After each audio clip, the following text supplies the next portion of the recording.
Welcome to this first video in our series of videos on basic data management tools and statistics in Excel. We recognize that this course might attract people from varying levels of Excel proficiency. So what we have done throughout this course and with this video as well is we have divided the content into various sections, and you can follow the timestamps if you're a more advanced user and only want to go to the sections where you think it is necessary. Nevertheless, I would still encourage you to watch all the content if you can. What we're going to be doing in this video is taking you through various steps on Excel fundamentals, tips, shortcuts in order to navigate the Excel interface and make your Excel journey a lot easier. My colleague Chris is going to be walking you through all the steps in this first video, and we strongly encourage you to follow along as you go and to pause the video if you do get stuck to make sure that you stay at the same pace as him, and then to apply these steps on your own data when you're working on it.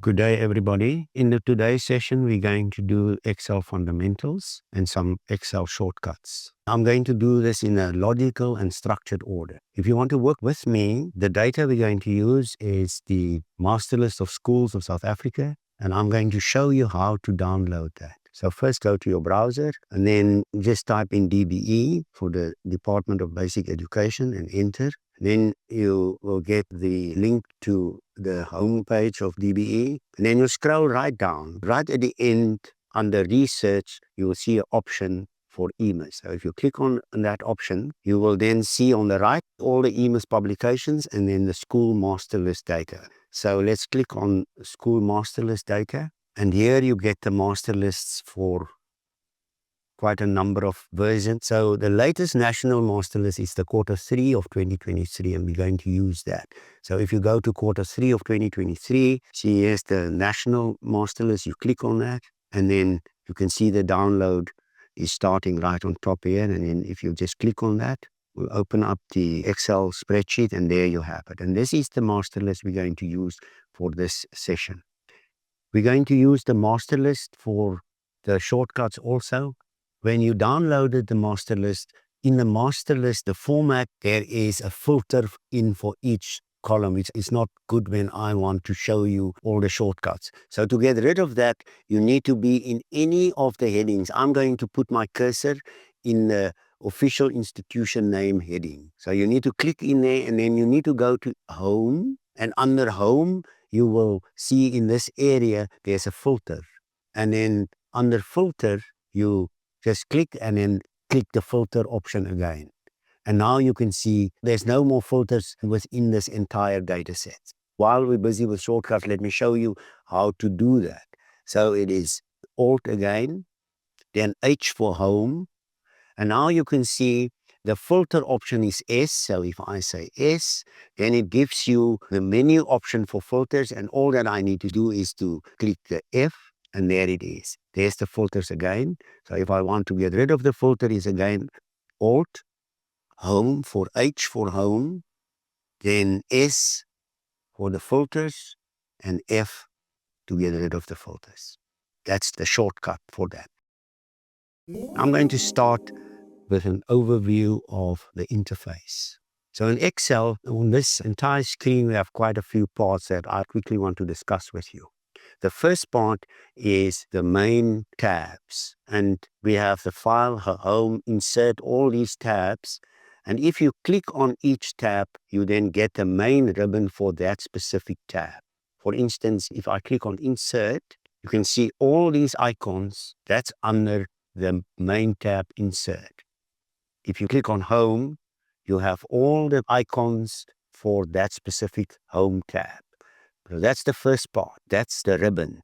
Then there's another important part, which is the Quick Access toolbar.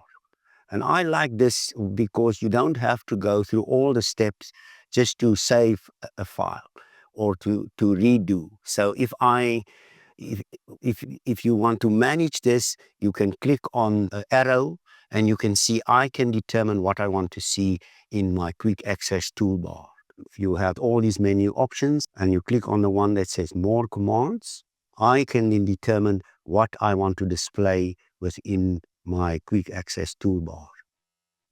That's the second part. So this one is the the main ribbon. And then if you go to File, you'll get what we call the Backstage. And there you get all these important options, like you can have a new Excel spreadsheet, you can have Save or Save As, and an important option is the one that says Options. And if you click on Options again, you get another screen where you can do all the settings within Excel, which is quite useful. So now I'm going to show you how important it is to use shortcuts in Excel, because it's sometimes very necessary, especially when you work with big data sets. So the first one is I want to show you a shortcut how to show and how to hide these main ribbons. So the first shortcut is Control and F1. You can see I can now hide the main ribbon. And if I say Control F1 again, it comes back. But there is also a long way to do that. So if I go to this arrow and I click on the arrow, you can see here are all the options that I can set my ribbon. So if I only want to show the tabs, you can see that I now only show the tabs without the ribbon for each one of those options. And if I double click on any of these tabs, it comes back. Sometimes you need some more space on your screen. So I can hide everything here, and to do that, I simply click Shift, Control, and function F1. You can see there, now everything, I don't have any ribbon. There is enough space for you to do that. And to get it back, I can either double click here or simply repeat the action, Shift, Control, and function F1. You can see now it's back. But I can also show and hide my quick access toolbar. And here I'm going to show you a trick. I can make all the shortcuts available in Excel by simply click the Alt key. Now you can see I have all the shortcuts available to me by simply just click the Alt key. And if I now want to work with a specific shortcut, say I want to bold this section, all that I need to do is, if I have Alt, you can see the shortcut for home. If I'm in this mode, I simply click the H. Then it gives me again all the shortcuts for this ribbon just for home. So if I now just simply say 1, you can see all of this section is now bold. And I also want to show you how I can go to the quick access toolbar and then hide or show it. If I say hide, then it disappears. If I go back there and then click on it again, it shows. It's almost like a toggle switch. But there's a shortcut to do that. So if I again click on my Alt key, and you can see for the quick access toolbar, the shortcut is just ZR. So if I now say just ZR, you can see it gives me the option to hide or show, and in this case I want to hide it, and there it is. So if I want to show it again, it is just Alt, then ZR, and then S for show, and there it appears again. So this is a brief overview of just the Excel interface. And I'm going to go in an orderly fashion, talk about all the shortcuts that you can have in Excel. So the first one is I'm going to show you how to navigate, how to move around within the data. And it is useful sometimes when you have really big data sets with many rows and columns. Then it's necessary to move around or to navigate within the data. So the first one is, if my cursor is anywhere within the data and I want to jump to the start, to the beginning, it is just Control and Home. You can see Control and Home takes you to A1. That is the start of the data. And if I say Control End, you can see it takes me right to the end. And what's nice about this is Excel knows. So if I would add something here, so if I just at the end of the data and go even further, and if I just type in training, and I now say want to go to the beginning, and I say Control Home, it takes me to the home position. And if I want to jump to the last value in this data set, and I say Control End, you can see it jumps right to the end to this training to what I just put in here. So control home and control end jumps around or moves around within the data set. So let me go to my home position again, control home. And if I want to see how many records do I have in this data set, in this data set, each row or each record is a school. So if I want to see how many schools are within this data set, it is simply control arrow down. It jumps to the end of this column. If I say control arrow up, it jumps back to the beginning again. So that's how I move around within a column. If I want to move around within rows, right in the home position, and you want to move to the end of this row, and this row is important. I'll later on speak a little bit about the format of the data. But this first row is important because it gives all the headings of each one of these columns. So if I want to jump to the end of that row, it's just control arrow right. You can see it jumps to the end of the column. And then if I want to come back, it's control arrow left. So the next shortcuts that I want to show you, in Excel, it is very important to select a range. I can select a range that might include the entire data set. I just want to include a row, or I select a column. So I'm going to show you some shortcuts how to do that. So let's put our cursor again in the home position. So it's control home. And now, just instead of moving around, I want to select something. So if I want to select the first column, it's not only control arrow down, this time around I add the shift key. So it's shift control and arrow down. And you can see now I have selected the entire column with only the values. I can also select the entire column by just clicking on A. All my columns have letters. So if I click on A, I just want to go to my home position, click A. And if I click A, you can see if I scroll right down, I have selected the column, but also not only the values, but even where there are no values. So, but in Excel, you sometimes just want to select the column with the values. And to do that, it is Shift, Control, arrow down. And you can see now I have selected only the column and not include any of the cells where there are no values. I can do the same if I go back to my home position, Control and Home. And I want to select the first row. And the first row is important because it gives the headings for each one of these columns. So Shift, Control, arrow right would select only the entire row, which in this case is the headings of all the columns. If I want to select the entire data set, there's a few ways to do that. The first one is if I say Shift, Control, arrow down, and then keep the Shift and Control in and then say arrow right.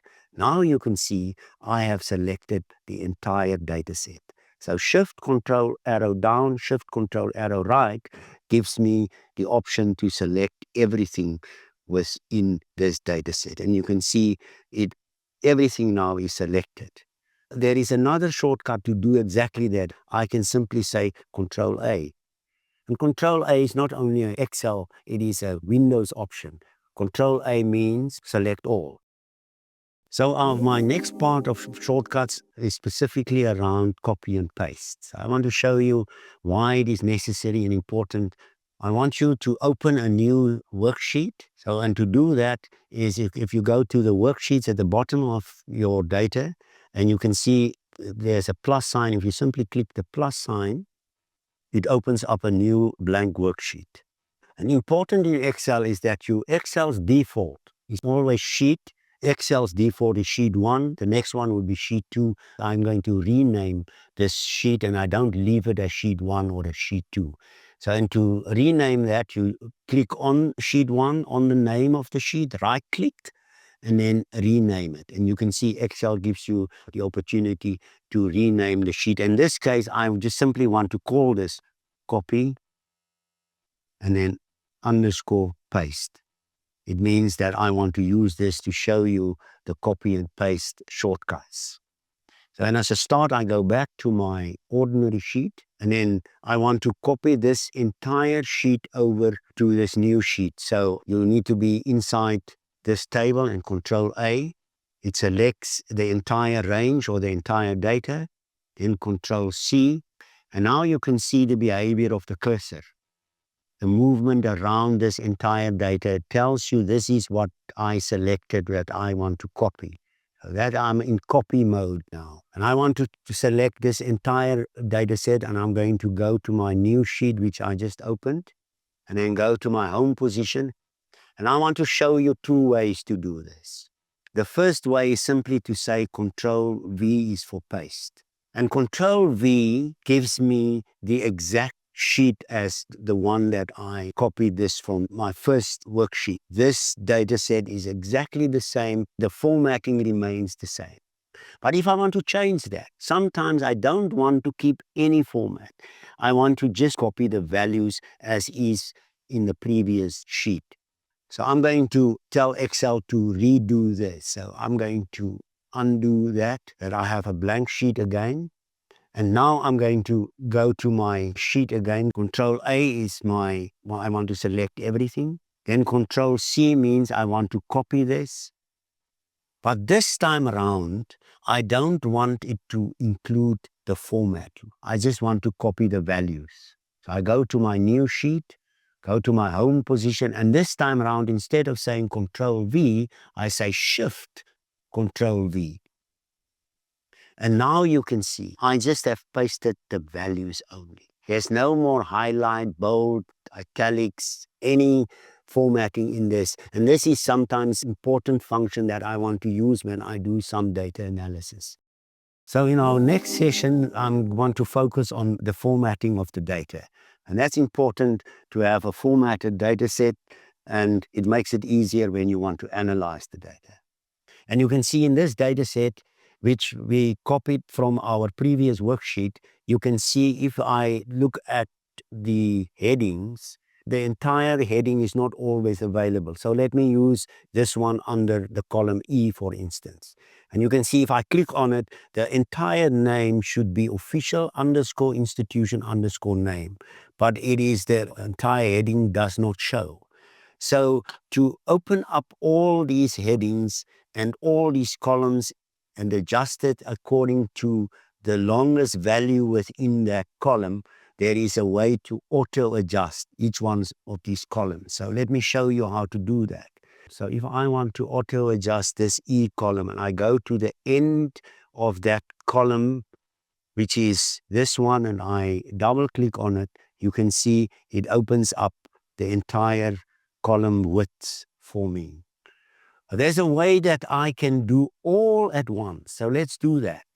I click on this triangle, select everything, and then go to any of these columns to the end of the column line.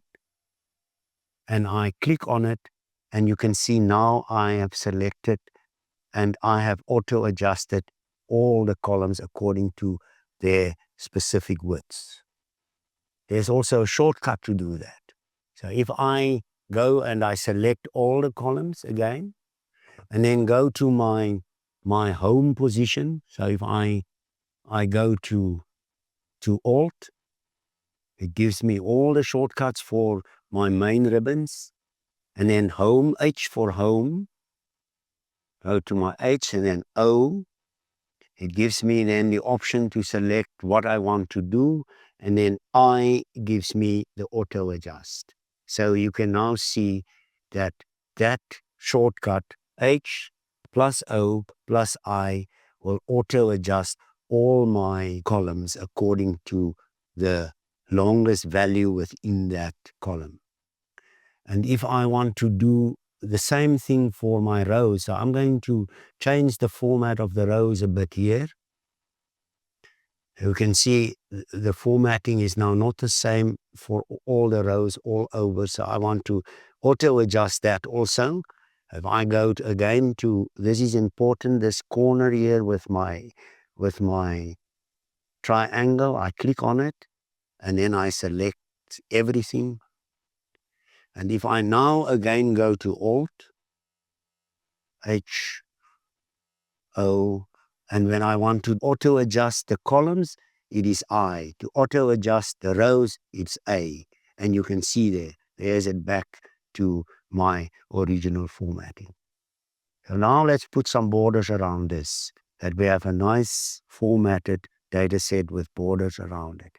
So I'm going to say Control A, I select everything, and now to put some borders around that is again Alt, H for home, because I know my borders are under my home tab, and then it's B for borders, and then A for all borders, and there you see.